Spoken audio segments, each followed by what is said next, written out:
In this video, I will show you how you can scrape thousands of Instagram followers in under 3 minutes. And for this, I will be using Datablist.com.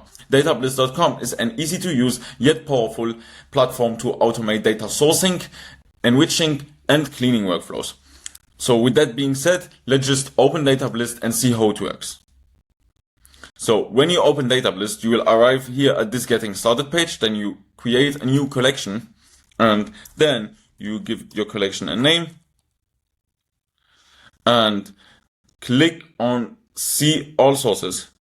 Scroll down, select here the Instagram follower scraper, and now you want to paste either the profile username, the profile URL, or the profile ID of the profiles you want to scrape the followers of. For me, I will just continue here with the username, Cristiano, and scrape his follower and select here a limit of 1000.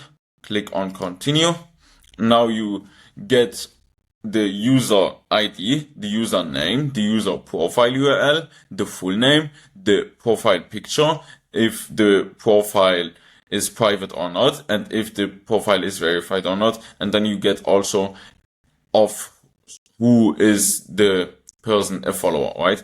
Because if you paste in multiple profiles or multiple profile URLs, then we will tell you, okay, this person is a follower of this profile, so you can then filter that out.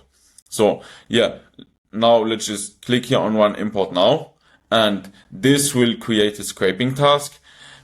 Scraping 1000 Instagram followers takes about 1 to 2 minutes, maybe less, maybe more, but usually around 1 to 2 minutes. So I will just click on pause and I will be back once this is finished. Okay guys, so here we are. Datablist just finished scraping and we got a bunch of profiles.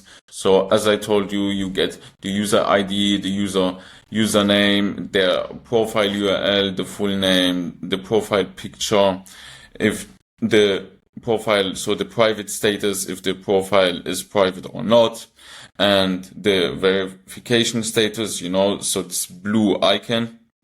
And then you get also this person is follower of X, because if you paste in multiple profile URLs, you need to be able to filter that out. So that's why we provide this as well. So if you have any questions about this workflow or about any other workflow you want to run on Datablist, just leave me your questions in the comments below and I will reply to your comments and maybe even doing an entire video answering your question. So thank you for watching and see you guys in the next one. Bye bye.